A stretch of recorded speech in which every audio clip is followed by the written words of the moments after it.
السلام علیکم، کیا حال ہیں آپ کے؟ امید کرتا ہوں آپ سب خیر خیریت سے ہوں گے۔ آج کی ہماری ویڈیو ایک انتہائی دلچسپ موضوع پہ مبنی ہے کہ آج ہم بات کریں گے یہودی سازش پہ۔ یقیناً یہ لفظ سن کے آپ کے چہرے پہ مسکراہٹ آ گئی ہوگی کہ عرصہ دراز سے ہم یہ سنتے آئے ہیں، اور ہم مسلمانوں کے اندر ہی ایک طبقہ ایسا موجود ہے جو بوانگ دہل کہتا ہے کہ مسلمانوں نے اپنی ناکامیوں کا ملبہ کسی اور پہ ڈالنے کے لیے یہودی سازش نامی فیکٹر ایجاد کیا ہے، یہ کوئی ایگزسٹ نہیں کرتا۔ آج کی ویڈیو میں ہم یہ جانیں گے کہ واقعی یہ لفظ یا یہ اصطلاح مسلمانوں کی ایجاد کرتا ہے، اس کی تاریخ کیا ہے، کیا تاریخ میں پہلے بھی کبھی یہودی سازش کا ذکر ہوا، اور وہ کون سے خاندان ہیں جو یہودی سازش کے سب سے بڑے علمبردار ہیں، وہ کون لوگ ہیں جو تاریخ کو بدلتے ہیں اپنے حق میں، اور ایک عرصہ دراز سے دنیا کی تاریخ اور تمام نظام پہ، دولت پہ اپنا قبضہ جمائے ہوئے ہیں۔ ان خاندانوں کا دجال سے کیا لینا دینا ہے اور یہودیت سے کیا لینا دینا ہے، اس پہ آج ہم تفصیل سے بات کریں گے۔ تو چلے آئیں، بسم اللہ کرتے ہیں۔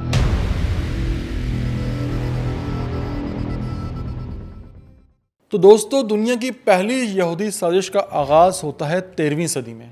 13ویں صدی یہ وہ سال تھا کہ جب پہلی دفعہ ذکر کیا گیا یہودی سازش کا۔ اس ذکر کرنے والے شخص کا نام تھا نکولس ڈونن۔ نکولس ڈونن صاحب خود یہودی تھے جو بعد میں تائب ہو کر عیسائی بن چکے تھے۔ یہ جاتے ہیں پوپ کے پاس اور پوپ سے گزارش کرتے ہیں کہ بھائی آپ کو یہودیوں کو لگام ڈالنی پڑے گی کہ یہودی جس طرح کی تبلیغ کرتے ہیں یا جس طرح کی تحقیق کر رہے ہیں، اس سے تو یہی لگتا ہے کہ یہ وہی لوگ ہیں جو دجال کو خوش آمدید کہیں گے اور اس کے آنے کے لیے دنیا میں ماحول بنا رہے ہیں۔ اور اس کے ثبوت کے طور پہ وہ تالمود کو پیش کرتا ہے۔ اب تالمود یہودیوں کی ایک مذہبی کتاب ہے۔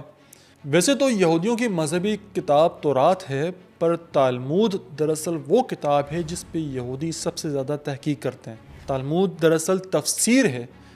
تورات کی، اور تفسیر سے زیادہ اس میں کمنٹری شامل کی گئی ہے، بہت زیادہ تحقیقی کام شامل کیا گیا ہے کہ یہاں تک کہ تالمود کے 63 والیومز ہیں، 63 جلدیں، اور دنیا میں ہر وقت ہزاروں کی تعداد میں یہودی تالمود پہ ریسرچ کر رہے ہوتے ہیں، اس پہ کام کر رہے ہوتے ہیں۔ جس طرح ہم مسلمانوں میں کوئی شیخ الحدیث بنتا ہے یا حافظ القرآن بنتا ہے، ٹھیک اسی طرح یہودی مذہب میں تالمود پہ ریسرچ کرنا بہت زیادہ ضروری سمجھا جاتا ہے۔ یہ ایک طرح کا مذہبی عقیدہ بنا دیا گیا ہے، اور اس پروسیس میں لگ بھگ 7 سال لگتے ہیں کہ جب کوئی یہودی ربائے یا ربی آپ کہہ لیں، وہ عبور حاصل کر لیتا ہے تالمود پہ، اس کے تمام چیپٹرز پڑھ لیتا ہے، اس کی تفسیر سمجھ لیتا ہے۔ اور نکولس ڈونن نے اسی تالمود پہ وار کرتے ہوئے کہا کہ یہ تالمود دراصل شیطان کی لکھی ہوئی کتاب ہے، اس کا اصل تورات سے کوئی لینا دینا نہیں، اس پہ جتنی کمنٹری کی گئی ہے، جتنے اس پہ ریسرچ ورک کیا گیا ہے، یہ دراصل دجال کی آمد کے لیے یا اس کے رستے کو آسان کرنے کے لیے اس پہ کام کیا گیا ہے۔ اب یہ 13ویں صدی ہے جب پہلی دفعہ ذکر کیا گیا یہودی سازش کا، اور ایک عیسائی کی جانب سے کیا گیا جو پہلے خود یہودی تھا۔ اب یہ بات ہوتے ہوتے پہنچتی ہے کنگ آف فرانس تک، اور کنگ آف فرانس حکم دے دیتے ہیں کہ بھائی کہ فرانس کے جتنے بھی بڑے جیت علماء ہیں یہودیوں کے، وہ آ جائیں اور آ کے نکولس ڈونن کے اس دعوے کی تردید کریں۔ اور یوں دنیا کی تاریخ کا عیسائیت اور یہودیت کا پہلا مناظرہ شروع ہوتا ہے۔ ایک طرف فرانس کے 4 بڑے یہودی علماء تھے، تو دوسری جانب اکیلا نکولس ڈونن تھا، اور تاریخ اس بات کی شاہد ہے کہ 1242 میں ہونے والے اس مناظرے میں نکولس ڈونن کی کسی بھی بات کا جواب یہودی علماء کے پاس نہیں تھا۔ لہٰذا ایک فیصلہ جاری کر دیا جاتا ہے، بادشاہ کا فرمان نکل پڑتا ہے کہ بھائی یا تو یہودی تائب ہو جائیں اور یا پھر مرنے کے لیے تیار ہو جائیں۔ اس فیصلے کے بعد کچھ یہودی تو یہودیت سے تائب ہو گئے، پر بہت سارے یہودی فرار ہو گئے۔ یہاں بادشاہ نے یہ بھی فیصلہ کیا کہ تالمود کی جتنی کاپیاں ملیں، جہاں بھی ملیں، سب کی سب جلا دی جائیں۔ یاد رہے یہ وہ وقت تھا جب کتابیں چمڑے پہ لکھی جاتی تھیں، اور تالمود کا ایک ورژن لکھنے کے لیے یا پوری جلدیں لکھنے کے لیے 5 10 سال لگ جایا کرتے تھے۔ لہٰذا یہودیوں نے سب کچھ چھوڑ چھاڑ کر ایک ہی کام کیا کہ کسی طرح کاپیاں محفوظ کر لی جائیں تالمود کی، اور اچھی خاصی تعداد میں انہوں نے محفوظ کی بھی۔ اور یہ وہ دور تھا جب پہلی دفعہ یورپ میں مغرب میں یہودیوں کے خلاف ایک ترتیب وار آپریشن شروع کیا گیا اور انہیں سازشی عناصر کہا گیا۔ تو دوستو یوں 13ویں صدی کے وسط میں دنیا کی تاریخ میں پہلی دفعہ یہودی سازش کی اصطلاح استعمال کی گئی، اور یہ یہودی سازش کی ٹرم دینے والے کوئی مسلمان نہیں تھے، مسلمان ممالک سے تعلق نہیں رکھتے تھے، بلکہ یہ مغرب کے عیسائی تھے جنہوں نے پہلی دفعہ یہودی سازش کا پرچار کیا اور دنیا کو بتایا کہ کس طرح یہودی ایک خاص مقاصد کے لیے کام کر رہے ہیں، اور حقیقتاً ان کا اس یہودیت سے کوئی لینا دینا نہیں جس کی تبلیغ حضرت موسیٰ علیہ السلام نے کی تھی، یا جو حضرت موسیٰ علیہ السلام کی شریعت کی پابندی کرتے تھے۔ بہرحال وقت کا پہیہ آگے بڑھتا ہے اور سال شروع ہوتا ہے 1744، یعنی 18ویں صدی کا بالکل وسط۔ 1744 میں جرمنی کے شہر فرینکفرٹ میں ایک شخص کی پیدائش ہوتی ہے جسے دنیا میئر روتھسچائلڈ کے نام سے جانتی ہے۔ میئر روتھسچائلڈ ایک غریب گھرانے میں پیدا ہوئے۔ ان کی ماں باپ کی بڑی خواہش تھی کہ اپنے بچے کو یہودیت پڑھا کر ربی بنائیں گے، ربائے بنائیں گے، لیکن خدا کو کچھ اور ہی منظور تھا۔ ہوتا کچھ یوں ہے کہ میئر روتھسچائلڈ کے والدین بچپن میں ہی انتقال کر جاتے ہیں، لہٰذا اپنی دینی تعلیم چھوڑ کے میئر روتھسچائلڈ آ جاتے ہیں بزنس کی جانب۔ میئر روتھسچائلڈ کا صرف ایک ہی خواب ہوتا ہے کہ میں نے امیر ہونا ہے اور بہت ہی زیادہ امیر ہونا ہے، اور اسی خواہش کو مد نظر رکھتے ہوئے وہ آ جاتے ہیں سکوں کی لین دین کی طرف۔ میئر روتھسچائلڈ بہت ذہین بچہ ہوتا ہے، اسے پتہ ہوتا ہے کہ جتنی بھی ایلیٹ کلاس ہے پورے یورپ کی، ان کو بہت ہی زیادہ انٹرسٹ ہے اینشینٹ سویلائزیشن سے تعلق رکھنے والے سکوں کی، سونے کے سکے ہوں یا پرانی تہذیبوں کے سکے ہوں، یہ بڑے ہاتھوں ہاتھ بک جایا کرتے تھے، اور جو نوبلز تھے اس دور کے وہ ان سکوں کو اپنی کلیکشن میں بڑا ایک اعزاز کا باعث سمجھتے تھے۔ لہٰذا بہت کم ہی عرصے میں میئر روتھسچائلڈ نے ان سکوں کی تجارت میں اپنا ایک نام پیدا کر لیا، یہاں تک کہ میئر روتھسچائلڈ پہ نظر پڑ جاتی ہے پرنس ویلم کی، جسے دنیا پرنس ویلم آف ہیسے کے نام سے بھی جانتی ہے۔ اور یوں بہت جلد ہی اپنی عقل مندی، ہوشیاری اور اچھے بزنس سینس کی وجہ سے میئر روتھسچائلڈ متاثر کر دیتا ہے پرنس ویلم آف ہیسی کو۔ پرنس ویلم آف ہیسی اتنا زیادہ گرویدہ ہو جاتا ہے میئر روتھسچائلڈ کے ٹیلنٹ کا کہ وہ اسے اپنا کورٹ فیکٹر مقرر کر دیتا ہے۔ کورٹ فیکٹر ایک نوبل کا مقرر ہونا اس دور میں بڑے اعزاز کی بات تھی۔ اور کورٹ فیکٹر کیا ہوتا ہے، یہ میں اگر آپ کو آج کی ٹرمز میں سمجھانا چاہوں تو جو لوگ اسٹاکس کا کام کرتے ہیں وہ بہتر سمجھ سکتے ہیں کہ کورٹ فیکٹر کی آج کے دور میں وہی اہمیت ہے جو فرنٹ رنر کی ہوتی ہے، یعنی ایک ایسا عہدہ یا ایسا شخص جو اپنے مالک یا پھر امپلائر کی بہاف پہ خریداری کرتا ہے۔ اب یہاں اپنے عہدے کا فائدہ میئر روتھسچائلڈ نے کچھ اس طرح سے اٹھایا کہ جب بھی پرنس ویلم کو کوئی سکے خریدنے ہوتے تو وہ پہلے مشورہ کرتا میئر روتھسچائلڈ سے کہ بھائی میں فلانے بندے سے فلانا سکہ خریدنے لگا ہوں۔ اس پہ میئر روتھسچائلڈ یہ کرتا کہ پہلی فرصت میں مارکیٹ سے پیسہ اٹھا کے خود ہی وہ سکے خرید لیتا، اور جب پیسہ دیتا پرنس کہ بھائی اب وہ مارکیٹ سے سکے اٹھا لو، تو وہ سکے جو پہلے سے اس نے اٹھائے ہوتے منافع کے ساتھ پرنس کو بیچ دیتا۔ اب ایک طرف یہاں وہ منافع سے فائدہ اٹھاتا اور دوسری طرف ہر ڈیل میں 8% کمیشن تھا میئر روتھسچائلڈ کا، اور یوں پرنس ویلم سے وہ 2 دفعہ فائدہ اٹھاتا، اور یوں میئر روتھسچائلڈ کا کاروبار دن دگنی رات چگنی ترقی کرتے ہوئے بڑھتا چلا گیا، یہاں تک کہ 18ویں صدی کے اختتام میں میئر روتھسچائلڈ فرینکفرٹ کے امیر ترین اشخاص میں شمار ہونے لگا۔ اور یہ وہ وقت تھا کہ جب میئر روتھسچائلڈ کو لگا کہ صرف پیسہ کمانا میرا مقصد نہیں ہے۔ میئر روتھسچائلڈ اب تک یہودیوں کو پستے ہوئے دیکھتا آیا تھا، وہ دیکھتا تھا کہ کس طرح یہودیوں کو سبرز میں رکھا جاتا ہے، گیٹوز میں رکھا جاتا ہے، اور بہت زیادہ ان پہ ظلم کیا جاتا ہے۔ لہٰذا اس نے یہ تہیہ کیا اپنے ساتھ کہ میں اپنی قوم کی تقدیر بدلوں گا، اور یوں اس نے ایک پورا پلان ترتیب دیا۔ وہ اب تک سمجھ چکا تھا کہ یورپ کو اگر آپ نے قابو کرنا ہے تو یہاں کے نوبل سے آپ کا تعلقات ہونے چاہیے، آپ ان کے نوبلز کے ساتھ کنیکشن بنائیں، اور جوں پیسہ بڑھتا جائے گا یہ نوبلز آپ کے نیچے آتے رہیں گے، یورپ کی حکومتیں جتنی بھی ریاستیں ہیں وہ آپ کے نیچے آتی رہیں گی۔ میئر روتھسچائلڈ کے 5 بچے تھے جن کے نام نیتھن، جیمز، سولومون، کارل اور ایمشل تھے۔ یہاں بہت مشہور نصیحتیں ہیں میئر روتھسچائلڈ کی جو اپنے بچوں کو کیں، جن میں سب سے پہلی نصیحت تو یہی تھی کہ آپ نے نوبلز کے ساتھ کنیکشن استوار کرتے ہوئے انہی کے ساتھ کاروبار کرنا ہے، انہی کے ساتھ تعلقات بنا کے رکھنے ہیں جبکہ دوسری بڑی نصیحت یہ کی کہ زیادہ سے زیادہ بچے پیدا کرنا ہے۔ تیسری اس کی نصیحت تھی کہ آپ کی جو تمام ویلتھ ہوگی وہ صرف مردوں کے حصے میں آئے گی، عورتوں کو جائیداد میں سے کوئی حصہ نہیں دیا جائے گا۔ جبکہ اس کی آخری نصیحت یہ تھی کہ تم جتنی بھی انویسٹمنٹ کرو وہ نان ٹینجیبل آئٹمس میں کرو۔ میئر روتھشائلڈ دیکھ چکا تھا کہ گزشتہ وقتوں میں جب یہودیوں پہ برا وقت آیا تو کس طرح ان کا مال متاع چھین لیا گیا، ان کی پراپرٹیاں جلائی گئیں، کھینچ لی گئیں۔ لہٰذا سختی سے نصیحت کی کہ بھائی آپ کا تمام مال دولت نان ٹینجیبل آئٹمس میں ہونا چاہیے، اس پہ تمہاری اجارہ داری ہونی چاہیے۔ ان میں اسٹاکس ہوں، قرض ہوں، بانڈز ہوں، یا پھر جدید دور کے حساب سے جو اس طرح کے ایلیمنٹس ہوں جو نان ٹینجیبلس ہوں، اس پہ آپ کے ایسٹس مشتمل ہونے چاہیے۔ میئر روتھشائلڈ کی اس آخری نصیحت سے مجھے حضور پاک صلی اللہ علیہ وسلم کی وہ حدیث مبارکہ یاد آتی ہے جو صحیح بخاری کا حصہ بھی ہے، اور میں ایڈیٹر صاحب سے کہوں گا کہ یہاں کمپلیٹ اس حدیث کا ریفرنس ڈال دیں، کہ جس کا لب لباب یہ ہے کہ بقول حضور پاک صلی اللہ علیہ وسلم کہ مسلمان پر یا مومن پر ایک وقت ایسا آئے گا کہ جب اس کا بہترین متاع یا اس کی بہترین دولت اس کی بکریاں ہوں گی۔ اور دجال سے ریلیٹڈ بھی حدیث ہم لوگ جانتے ہیں کہ جب کہا گیا کہ جب فتنوں کا دور بڑھ جائے تو اپنی بکریاں لے کے پہاڑوں پہ نکل جاؤ۔ یہاں بکریوں سے مراد لٹرلی معنوں میں بکریاں نہیں ہیں،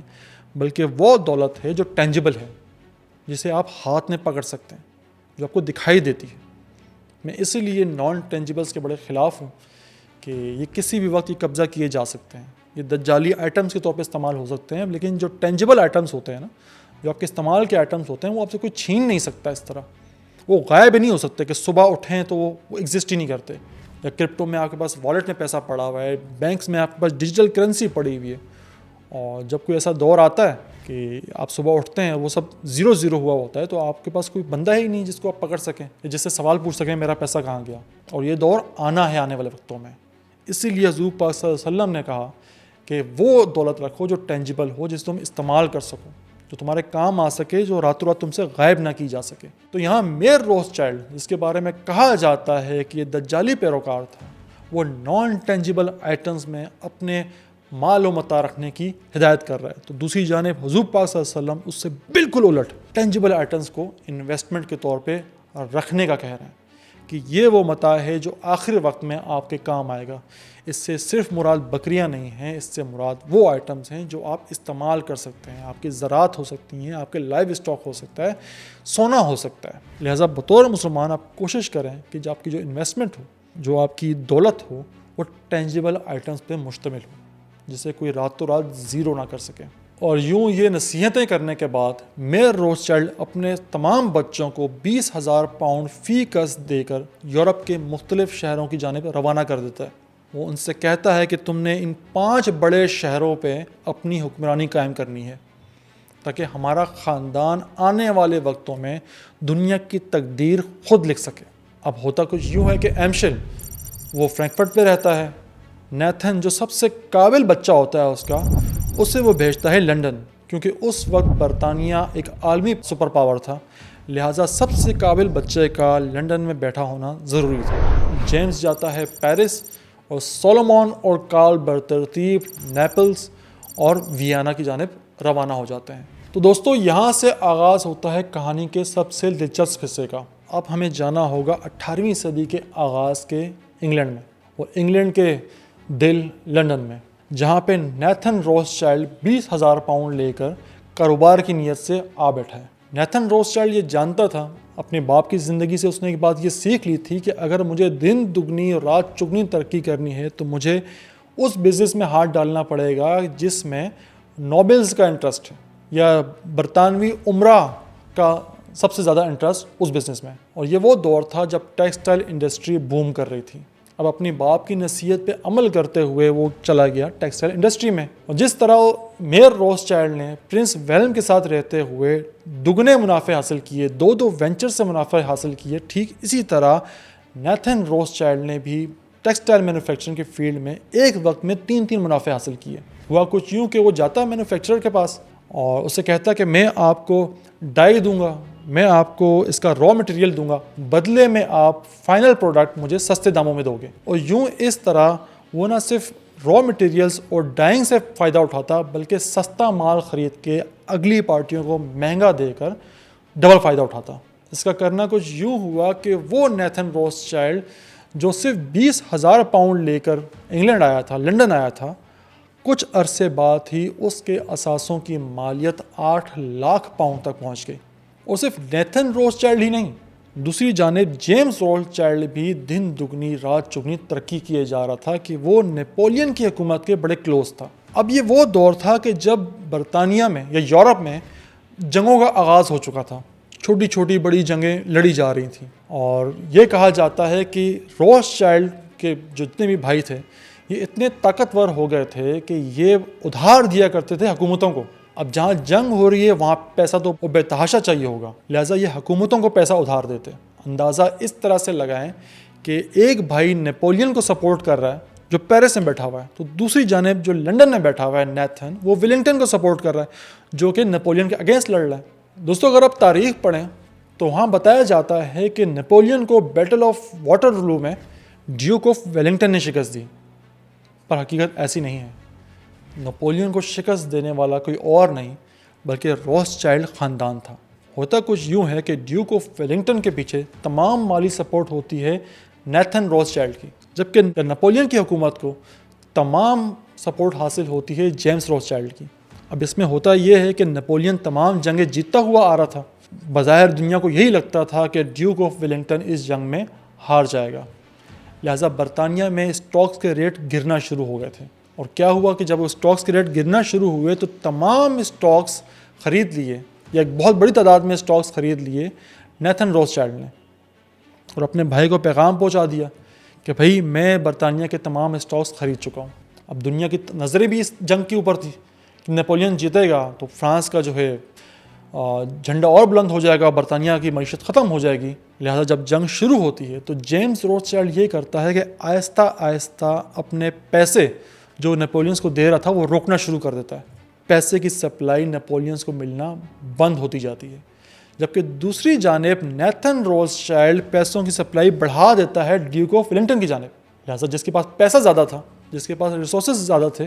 وہ یہ جنگ جیت جاتا ہے، ڈیوک آف ویلنگٹن یہ جنگ جیت جاتا ہے، نیپولین یہ جنگ ہار جاتا ہے۔ دوستو اب تک روتھشائلڈ فیملی کی طاقت دو چیزیں تھیں۔ پہلی تو یہ کہ ان کے تعلقات جس بھی شہر میں ہوتے، جس بھی ملک میں ہوتے، وہاں کے عمرا سے ہوتے، ان کے ساتھ وہ تعلقات رکھتے پیسے کی بنیاد پہ۔ پیسوں سے وہ اس قدر ان کو جکڑ لیتے کہ کوئی عمرہ یا کوئی حکومتی شخصیت ان کے خلاف نہیں جاتی۔ جبکہ دوسری بڑی طاقت روتھشائلڈ فیملی کی ان کا وہ نیٹ ورک تھا جسے وہ انفارمیشن نیٹ ورک کہا کرتے تھے، کہ دنیا میں ہونے والی کوئی بھی بات، کوئی بھی خبر سب سے پہلے روتھشائلڈ تک پہنچتی۔ اور یہی ہوا بیٹل آف واٹرلو میں۔ بیٹل آف واٹرلو کا نتیجہ برطانوی حکومت سے پہلے نیتھن روتھشائلڈ تک پہنچ چکا تھا، وہ کوئی 2-3 گھنٹے پہلے نہیں، پورا ایک دن پہلے۔ اب اس انفارمیشن کا نیتھن روتھشائلڈ نے اس طرح سے فائدہ اٹھایا کہ مارکیٹ میں خبر پھیلا دی کہ بھئی برطانیہ یہ جنگ ہار گیا ہے، برطانیہ بیٹل آف واٹرلو ہار چکا ہے۔ اب اس خبر سے یہ ہوا کہ افراتفری پھیل گئی، برطانوی اسٹاکس جو پہلے ہی بہت نیچے تھے اور زیادہ گر گئے۔ یعنی اگر پہلے 50% اسٹاکس نیتھن روتھشائلڈ کے پاس تھے تو اس خبر کے بعد جب اسٹاک گرتے ہیں تو 90% اسٹاکس نیتھن روتھشائلڈ خرید لیتا ہے۔ اگلے دن جب خبر آتی ہے کہ برطانیہ یہ جنگ جیت چکا ہے، نیپولین جنگ ہار چکا ہے، برطانیہ کا سکہ پھر سے چمکنے لگا ہے،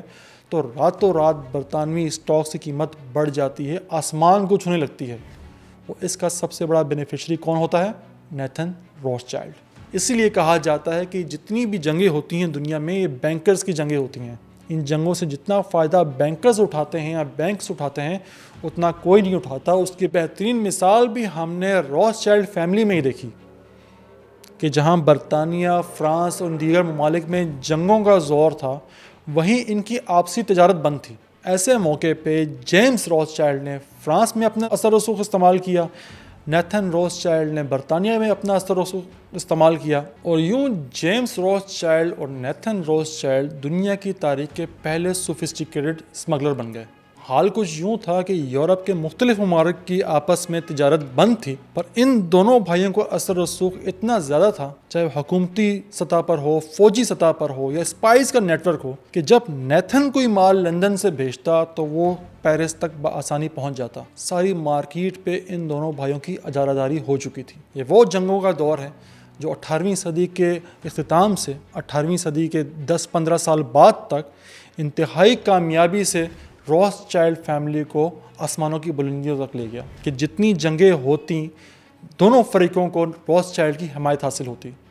روتھ چائلڈ کا یہ وتیرہ تھا کہ یہ حکومتوں کو قرض دیتے تھے۔ ان کا ماننا تھا کہ اگر شکست ہو بھی جاتی ہے تو حکومتی نظام اتنے مستحکم ہوتے ہیں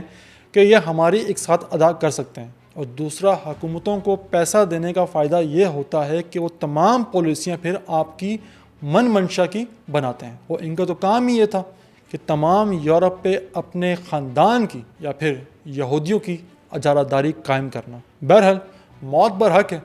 میئر روتھ چائلڈ کا انتقال ہو جاتا ہے، اور کچھ عرصے بعد ہی نیتھن روتھ چائلڈ بھی دنیا سے رخصت ہو جاتا ہے۔ اب آغاز ہوتا ہے کہانی کے آخری حصے کا۔ نیتھن روتھ چائلڈ کے مرنے کے بعد خاندان کی حکمرانی آتی ہے جیمز کے حصے میں۔ جیمز عقل میں، دانش میں اور بزنس سینس میں نیتھن کا بالکل مد مقابل ہی ہوتا ہے۔ نیتھن کے مرنے کے بعد روتھ چائلڈ فیملی اپنا تمام زور انویسٹمنٹ پہ لگاتی ہے ریلوے ٹریکس کے۔ انہیں پتہ ہوتا ہے کہ اب آنے والے دور ریلوے کی ترقی، انڈسٹری کی ترقی کا ہے، لہٰذا انڈسٹریل زون میں بہت پیسہ لگاتے ہیں،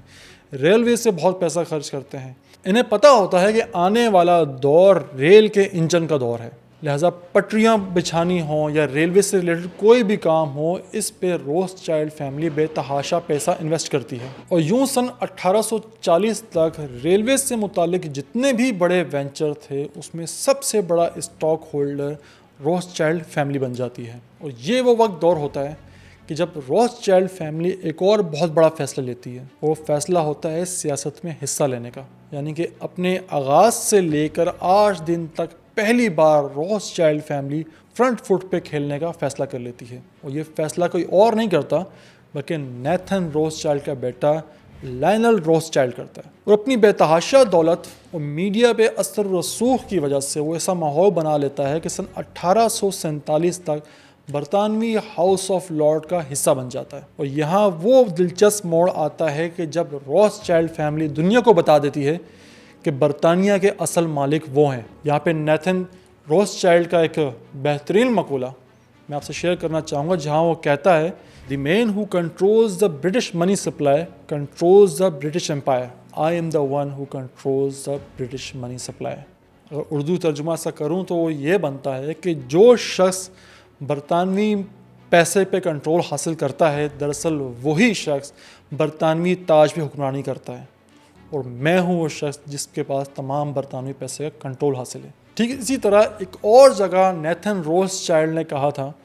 کہ مجھے کوئی فرق نہیں پڑتا کہ کون سا پتلا برطانوی تاج پہ بیٹھا ہے یا کون سا پتلی تماشا برطانوی راج میں ہو رہا ہے، کہ ان تمام کی ڈوریں میرے ہاتھ میں۔ اور اس کا عملی مظاہرہ ہم نے سن 1847 میں دیکھا، جب لائنل روتھ چائلڈ برطانوی پارلیمنٹ میں حلف اٹھا رہا ہوتا ہے۔ برطانوی حلف میں ایک ایسی سطر شامل ہوتی ہے، ایسی لائن شامل ہوتی ہے جو یہودی مذہبی عقیدے کے خلاف ہوتی ہے، وہ یقیناً حضرت عیسیٰ علیہ السلام کے بارے میں ہوتی ہے۔ لہٰذا لائنل روتھ چائلڈ اس حلف کو اٹھانے سے انکار کر دیتا ہے کہ میں یہ جملہ زبان سے ادا نہیں کروں گا۔ اب ہونا تو یہ چاہیے تھا کہ اس کی حلف بندی روک دی جاتی یا اسے برخاست کر دیا جاتا برطانوی پارلیمنٹ سے، پر اگلے ہی دن وہ لائن ہی برطانوی حلف سے ہٹا دی گئی، اور اپنی مرضی کے حلف پہ لائنل روتھ چائلڈ نے حلف اٹھا کر یہ ثابت کر دیا کہ برطانیہ کا اصل مالک کون ہے، وہ برطانوی نظام، یعنی دنیا کا سپر پاور کے پیچھے اصل پاور کس خاندان کی شامل ہے۔ اور یوں 19ویں صدی کے وسط تک تمام دنیا جان جاتی ہے کہ برطانوی سامراج کو چلانے والا اصل ہاتھ جو ہے وہ روتھ چائلڈ فیملی کا ہے۔ یہ وہی روتھ چائلڈ فیملی ہے جس سے برطانیہ ادھار پیسہ پکڑ کے سوئس کینال بناتا ہے، اور اس سوئس کینال کا فائدہ یہ ہوتا ہے کہ وہ برطانیہ جو ہفتے لگاتا تھا ہندوستان تک پہنچنے میں، اب وہ دنوں میں پہنچ جایا کرتا تھا ہندوستان۔ لہٰذا ہندوستان پہ حکمرانی ہو یا افریقہ کی قبائل پہ حکمرانی ہو، ان تمام کے پیچھے روتھ چائلڈ کا پیسہ چھپا ہوا تھا۔ یہاں اگر میں یہ کہوں کہ ہندوستان پہ حکمرانی بظاہر تو ایسٹ انڈیا کمپنی کی تھی، پر اس کے پیچھے بھی اصل ہاتھ روتھ چائلڈ کا تھا۔ روتھ چائلڈ اب دنیا کے فیصلے کرنے لگ چکے تھے، اور یہی وہ وقت ہے کہ جب دنیا میں دی زائنسٹ موومنٹ کا آغاز ہوا، یعنی صہیونی تحریک کا۔ اب وہ مقصد جس کے پیچھے پچھلے 150-200 سال سے روتھ چائلڈ لگے ہوئے تھے، اسے کھل کر دنیا کے سامنے لانے کا وقت آ چکا تھا، اور وہ مقصد تھا یہودیوں کی اپنی ریاست، جو کہ فلسطین میں قائم کی جائے گی۔ اسی تناظر میں ایک تحریک کا آغاز ہوتا ہے جسے دی زائنسٹ موومنٹ کہا جاتا ہے۔ بظاہر تو اس کے سامنے تھیوڈور ہرزل تھا، پر اس کے پیچھے سارا پیسہ، طاقت، اثر و رسوخ روتھ چائلڈ فیملی کی تھی۔ دوستو، 1917 میں منظور ہونے والا بیلفور ڈکلیریشن وہ پہلی سرکاری دستاویز تھی جس میں برطانوی حکومت نے باقاعدہ زبان دی تھی روتھ چائلڈ فیملی کو، اور روتھ چائلڈ فیملی کے اس وقت جو سربراہ تھے بیرن روتھ چائلڈ کو، کہ ہم آپ کا حق تسلیم کرتے ہیں کہ یہودیوں کی الگ ریاست ہونی چاہیے، اور وہ فلسطین میں ہی ہونی چاہیے، اور ہم پوری کوشش کریں گے کہ ہم فلسطین میں آپ کی ریاست کا قیام عمل میں لائیں۔ اور یہ کہا جاتا ہے کہ یہ ڈکلیریشن اس لیے منظور ہوئی کہ روتھ چائلڈ فیملی نے جنگ عظیم اول میں برطانیہ کو جتانے میں بہت اہم کردار ادا کیا تھا، اور شاید یہی وجہ ہے کہ جوں باقی یورپ کو ہوش آ رہا تھا، ویسے ویسے یہودیوں کی زندگی پھر سے یورپ میں تنگ ہونا شروع ہو چکی تھی۔ اٹلی دوبارہ سے یونیفائڈ ہو چکا تھا، لہذا جیسے ہی اٹلی یونیفائڈ ہوا، اٹلی نے پہلا کام یہ کیا کہ وہاں، کیونکہ نیپلز اٹلی کا حصہ ہے، نیپلز میں موجود جو روتھ چائلڈ فیملی تھی ان کے تمام کاروبار بند کروا دیے۔ اگلی باری آسٹریا کی آئی کہ جہاں ویانا میں روتھ چائلڈ فیملی کو رخصت کا پروانہ دے دیا۔ تیسری باری فرانس کی آئی، پیرس میں، جب نپولین کو شکست ہو گئی، نئی حکومت وہاں بنی، تو وہ جان گئے کہ ہماری شکست کے پیچھے کس طرح روتھ چائلڈ فیملی کا ہاتھ تھا، لہٰذا پیرس سے بھی روتھ چائلڈ فیملی کو بے دخل کر دیا گیا۔ پھر آنے والے وقتوں میں ہم نے دیکھا کہ فرینکفرٹ جرمنی، کہ وہاں ہٹلر عروج پا چکا تھا، اور ہٹلر ببانگ دہل کہا کرتا تھا کہ جتنا جرمنی بینکرپٹ ہوا ہے، جتنے برے حالات ہوئے ہیں، ان سب کے پیچھے یہودیوں کا ہاتھ ہے۔ دراصل یہودیوں سے اس کی مراد روتھ چائلڈ ہی تھی، لہٰذا یورپ دوبارہ سے اکٹھا ہونا شروع ہو چکا تھا یہودیوں کے خلاف، یا اگر میں یہ کہوں روتھ چائلڈ کے خلاف۔ لہٰذا اب روتھ چائلڈ کو لگتا تھا کہ ہمارے لیے بہت ضروری ہے کہ اپنی زمین ہو، ہمارا اپنا ملک ہو، کہ جہاں سے بیٹھ کے ہم تمام آپریشن سر انجام دے چکے ہیں اور دنیا کی کوئی طاقت بھی ہمارا بال بانکا نہ کر سکے۔ اسی مقصد کے تحت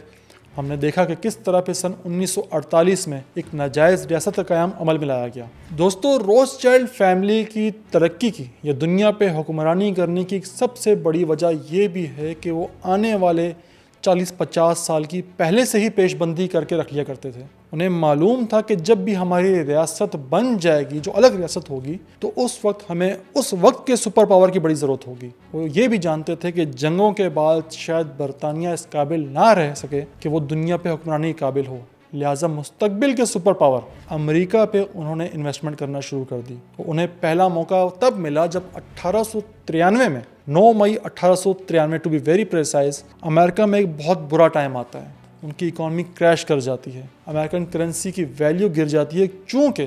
اس وقت امریکہ سپر پاور نہیں تھا، لہٰذا اس کی کرنسی عالمی کرنسی نہیں مانی جاتی تھی، بلکہ برطانیہ کی کرنسی ایک عالمی کرنسی کے طور پہ دنیا میں جانی جاتی تھی۔ اب 1893 میں جب امریکہ کی کرنسی گرنا شروع ہوئی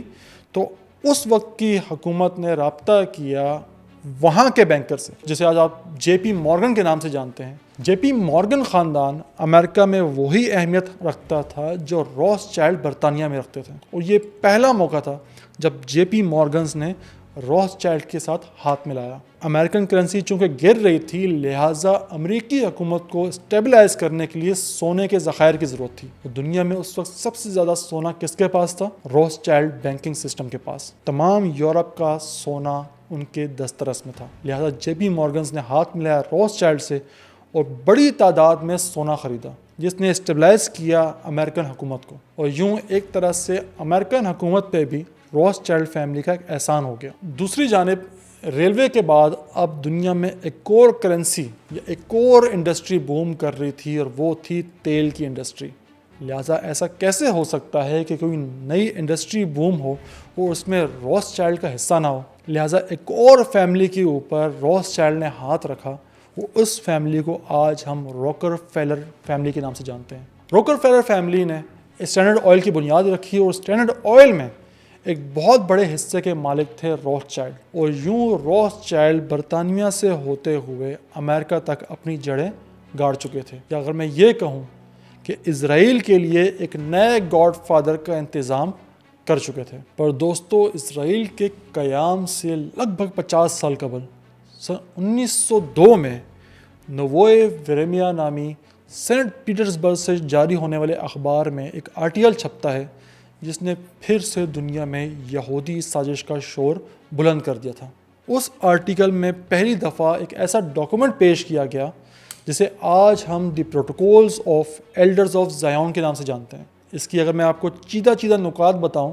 تو یہ پروٹوکولز 24 نکات پہ مشتمل تھے، یا 24 پروٹوکولز پہ مشتمل تھے۔ ان پروٹوکولز میں بتایا گیا تھا کہ کس طرح یہودیوں نے دنیا پہ حکمرانی حاصل کرنی ہے، کس طرح دولت پہ اختیار حاصل کرنا ہے، کس طرح عمرہ کو اپنے تابع کرنا ہے۔ یہ کہا گیا ان کے بارے میں کہ یہ خفیہ منٹس سے ان میٹنگز کے جو یہودیوں کے بڑوں نے آپس میں کی، جس میں روتھ چائلڈ فیملی ہو جائے، اس دور کے تھیوڈور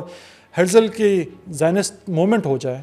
ان تمام کی ملاقاتوں کے وہ نکات تھے جو ایک ڈائری پہ لکھے گئے تھے، اور ایک عورت نے خفیہ طریقے سے وہ ڈائری اس اخبار تک پہنچا دی اور اس نے شائع کر دی، اور اس اخبار نے وہ تمام کے تمام نکات شائع کر دیے۔ اب دنیا میں چیزیں سامنے آنا شروع ہو چکی تھیں کہ اب تک جو کچھ ہو رہا ہے اس کے پیچھے کس کا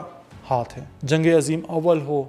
یا اس سے قبل ایک گریٹ ڈپریشن ہو یورپ کا، کون سی فیملی تھی جو سب سے زیادہ فائدے میں رہی اور کون سی عوام تھی جو سب سے زیادہ پستی رہی؟ یہاں یورپین سے جاننا شروع ہو گئے کہ یہودی عروج پاتے جا رہے ہیں اور ہم پستے چلے جا رہے ہیں، اس کے پیچھے واقعی کوئی نہ کوئی سازش کار فرما ہے۔ اوائل میں تو ان پروٹوکولز کو نظر انداز کر دیا گیا، پر سن 1906 میں جب سرگئی نیلس ایک کتاب لکھتے ہیں جس کا انگریزی نام the great in the small and Antichrist ہوتا ہے، وہاں اس کتاب میں جب ذکر کیا جاتا ہے ان پروٹوکولز کا، تو اس کے بعد سے یورپ میں پھر سے شور اٹھنا شروع ہو جاتا ہے۔ یہ وہی دور تھا جب بیلفور ڈکلیریشن کو جلد بازی میں پاس کروایا گیا اور ایک نئے سرے سے یہودیوں کی ری سیٹلمنٹ کی گئی فلسطین کی جانب، اور یہ کہانی صرف یہاں تک محدود نہیں رہی، بلکہ جب قصہ آگے بڑھتا ہے تو سن 1920 میں امریکہ تک ان پروٹوکولز کا ذکر چل نکلتا ہے، اور امریکہ میں ان پروٹوکولز پہ سب سے زیادہ جس نے کام کیا اسے آج ہم ہنری فورڈ کے نام سے جانتے ہیں۔ جی ہاں، فورڈ کمپنی کے مالک ہنری فورڈ وہ شخص تھے جنہوں نے دنیا کو چیخ چیخ کے بتایا کہ یہ یہودی سازش ہو رہی ہے دنیا کے خلاف، یہ جو جنگیں ہو رہی ہیں یہ دراصل دنیا کو قبضہ کرنے کا یا ری اسٹرکچر کرنے کا بہانہ ہے، کہ دجال کو پھر سے لانے کا طریقہ کار اختیار کیا جا رہا ہے۔ ہنری فورڈ نے اچھا خاصا پیسہ انویسٹ کیا دنیا کو یہ چیز باور کروانے میں، اور کہا جاتا ہے کہ لگ بھگ 5 لاکھ کاپیاں شائع کی ان پروٹوکولز کی، اور دنیا کے مختلف حصوں میں بھجوائیں تاکہ دنیا کو پتہ چل سکے کہ ان یہودیوں کا اصل چہرہ کیا ہے۔ یہ 24 پروٹوکولز کیا ہیں، ان کی ڈیٹیلز کیا ہے، یہ تو ہم انشاءاللہ اگلی کسی ویڈیو میں تفصیل سے اس سے بات کریں گے، لیکن ان پروٹوکولز کو شائع کرنے کے بعد ہنری فورڈ پہ اتنا زیادہ پریشر تھا کہ 1927 میں اسے باقاعدہ معافی مانگنی پڑ گئی اپنے اس عمل کی، کہ بھائی مجھ سے غلطی ہو گئی ہے، میرے کاروبار کو، میری ذات کو پیچھے چھوڑ دو، میں آج کے بعد یہودیوں پہ یا ان پروٹوکولز پہ کوئی بات نہیں کروں گا۔ پھر یوں ہی ہوا، ان پروٹوکولز کا ذکر دنیا کی تاریخ سے غائب کر دیا گیا۔ تو دوستو، آج کی ویڈیو میں ہم نے جانا کہ کس طرح یہودی سازش کا آغاز 13ویں صدی کے وسط میں ہوا، اور یہ کسی اور نے نہیں، ایک یہودی نے سب سے پہلے اس کا ذکر کیا جو کنورٹ ہو کے کرسچن ہو گیا تھا۔ اس کے بعد ہم نے جانا کہ کس طرح میئر روتھ چائلڈ کھڑا ہوتا ہے، پیسہ کماتا ہے، اپنے بچوں کو ایک خاص مقصد کے لیے یورپ کے بڑے بڑے شہروں میں بھیجتا ہے۔ پھر ہم نے یہ جانا کہ یورپ میں ہونے والی جنگوں میں سب سے زیادہ فائدہ کس قوم نے یا کس خاندان نے اٹھایا۔ ہم نے یہ بھی جانا کہ نیپولین جیسے طاقتور حکمران کو شکست دینے کے پیچھے روتھ چائلڈ کی کون سی یہودی سازش پناہ تھی۔ ہم نے یہ جانا کہ جب برا وقت آیا روتھ چائلڈ پہ اور انہیں لگنے لگا کہ اب یہودیوں کو اپنا وطن چاہیے، تو کس طرح سے برطانوی تاج کو استعمال کرتے ہوئے اور اپنے تمام اثر و رسوخ کو استعمال کرتے ہوئے فلسطین میں ایک ناجائز ریاست کا قیام لایا۔ ہم نے اس ویڈیو میں یہ بھی جانا کہ اسرائیل کا قیام عمل میں لانے سے قبل ہی مستقبل کے سپر پاور کو کس طرح اپنے پیسے اور اثر رسوخ سے روتھ چائلڈ فیملی نے اپنا گرویدہ کر لیا، یہاں تک کہ آج دن تک امریکہ کی تمام انتظامی مشینری اسرائیل کی حمایت میں کھڑی ہوتی ہے۔ وہ روتھ چائلڈ تو اب نہیں رہے جن کا آغاز 18ویں صدی کے اختتام پہ ہوا تھا، پر آج مختلف اشکال میں، عالمی بینکوں کی صورت میں، IMF کی صورت میں، مختلف انسٹیٹیوشن کی صورت میں اسرائیل کے حامی یا روتھ چائلڈ فیملی کے نظریے پہ چلنے والے خاندان دنیا پہ حکمرانی کر رہے ہیں۔ دوستو، ہم جانتے ہیں کہ دجال کے شخصی طور پر ظہور سے قبل دنیا میں دجالی نظام قائم کیا جائے گا، جس میں تمام مالیاتی ادارے ہر اس ملک کو، ہر اس قوم کو عروج بخشیں گے جو دجال کے نظام پہ چل رہا ہوگا یا اس کے نظریے کی حمایت کرتا ہوگا۔ وہ ہر اس ملک اور قوم کی اکانومی کو پیس کے رکھ دیں گے جو کسی بھی طرح سے دجالی نظام کے خلاف جائے گا۔ ماضی کا روتھ چائلڈ کا نظام ہو یا حال کا دجالی نظام، تمام فورسز اپنے اپنے مورچے سنبھال چکی ہیں۔ وہ دنیا میں ایک اندیکھی جنگ کا آغاز ہو چکا ہے۔ ہم چاہیں یا نہ چاہیں، ہم اس جنگ کا حصہ ہیں۔ اب یہ منحصر کرتا ہے کہ ہم اس جنگ کی تیاری کریں یا پھر شتر مرغ کی طرح ریت میں منہ دبا کے بیٹھ جائیں۔ وہ ہر اس شخص کا مذاق اڑائیں جو یہودی سازش کا ذکر کرے، جو دجالی سازش کا ذکر کرے۔ وہ ہر اس قوم کو یا ہر اس شخص کو روشن خیال سمجھیں کہ جو دجال کا انکار کر دے یا اس طرح کی کسی بھی سازش کا انکار کر دے۔ یہ فیصلہ اب آپ نے کرنا ہے۔ اس ویڈیو میں جتنی باتیں کی گئیں، تاریخی حقائق بیان کیے گئے، وہ تمام وہ حقائق ہیں جو دنیا کے سامنے آ چکے ہیں۔ لہٰذا اس ویڈیو کا اختتام میں قرآن پاک کی اس آیت سے کروں گا جس میں اللہ پاک کہتا ہے، ختم اللہ علی قلوبہم وعلی سمعہم وعلی ابصارہم غشاوۃ ولہم عذاب عظیم، یعنی اللہ تعالیٰ نے ان کے دلوں پر اور ان کے کانوں پر مہر کر دی ہے اور ان کی آنکھوں پر پردہ ہے، وہ ان کے لیے بڑا عذاب ہے۔ آگے اللہ پاک یہ بھی کہتا ہے کہ سم بکم عمی فہم لا یرجعون، کہ اندھے ہیں، گونگے ہیں، بہرے ہیں، نہیں سمجھتے۔ اور اللہ پاک نے قرآن پاک میں ان لوگوں کو اندھا، گونگا، بہرا نہیں کہا کہ جن کی آنکھیں نہیں ہیں، جن کے کان نہیں ہیں، جن کی زبان نہیں ہے، بلکہ اگر ہم تفسیر پڑھیں، ان آیات کا مفہوم پڑھیں، تو اللہ پاک نے یہ لفظ ان لوگوں کے لیے استعمال کر دیے کہ جن کے دلوں پہ مہر لگا دی گئی ہے،